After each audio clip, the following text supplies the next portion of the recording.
Hi friends, இன்றைக்கி சூப்பரான டேஸ்ட்டில் பீட்ரூட் பொரியல் எப்படி பண்ணலான்னு பார்க்கலாம். இதுக்கு தேவையான பொருட்கள் என்னென்னு நான் சொல்லிடுறேன். பீட்ரூட் பொரியலுக்கு 1 கப் அளவு பீட்ரூட் நான் எடுத்திருக்கேன். அடுத்ததாக கருவேப்பிலை தேவையான அளவு எடுத்துக்கோங்க. அடுத்ததாக வரமிளகா, கடுகு, உளுந்தம்பருப்பு, உப்பு, வெங்காயம். இதுதாங்க பீட்ரூட் பொரியலுக்கு தேவையான பொருட்கள். இது எப்படி செய்யலான்னு பார்க்கலாம். ஃபஸ்ட்டு ஒரு பாத்திரம் வச்சிடலாம். அதில் 1 குழிக்கரண்டி எண்ணெய் ஊற்றிக்கலாம்.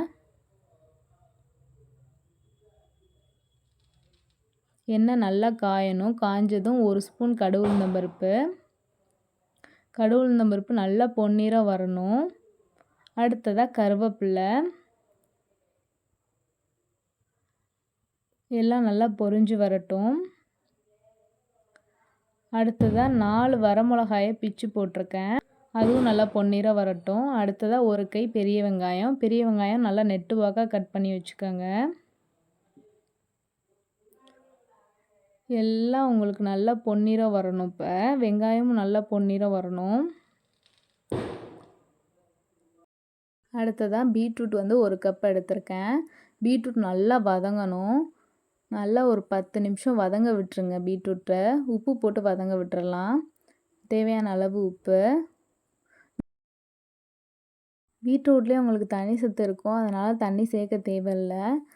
பாருங்கள், உங்களுக்கு உப்பு போட்டோன்னு நல்லா தண்ணி சத்து கிடைக்கிது பாருங்களேன். இதை நல்லா ஒரு மூடி போட்டு ஒரு 10 நிமிஷம் வேக விட்டுருங்க. நல்லா வேகணும். உங்களுக்கு 10 to 15 நிமிஷத்தில் நல்லா பீட்ரூட் வெந்துடும். நீங்கள் இதுக்கு தண்ணிலாம் ஊற்ற தேவையில்ல. ஆனால் அடுப்பை ஸ்லோவாக வச்சுருக்கணும், இல்லைன்னா கருகிரும். அதனால் கருகல் தன்மை வந்துடும். அதனால் அடுப்பை ரொம்ப லோ ஃப்ளேமில் தான் வச்சு எப்போவுமே பண்ணணும். உங்களுக்கு ஒரு வேளை தண்ணி சத்து இல்லாத மாதிரி தோணுச்சுன்னா தண்ணி தொளிச்சு விட்டு கூட வேக வச்சுக்கலாம். சில பேருக்கு கீழே பிடிக்கிற மாதிரி தோணும். அப்படி தோணுச்சுன்னா தண்ணி தொளிச்சு விட்டு வேக வச்சுக்கோங்க.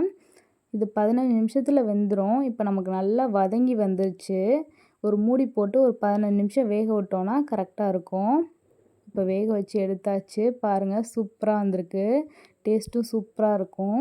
கண்டிப்பாக இதே மெத்தடில் ட்ரை பண்ணி பாருங்கள் ஃப்ரெண்ட்ஸ்.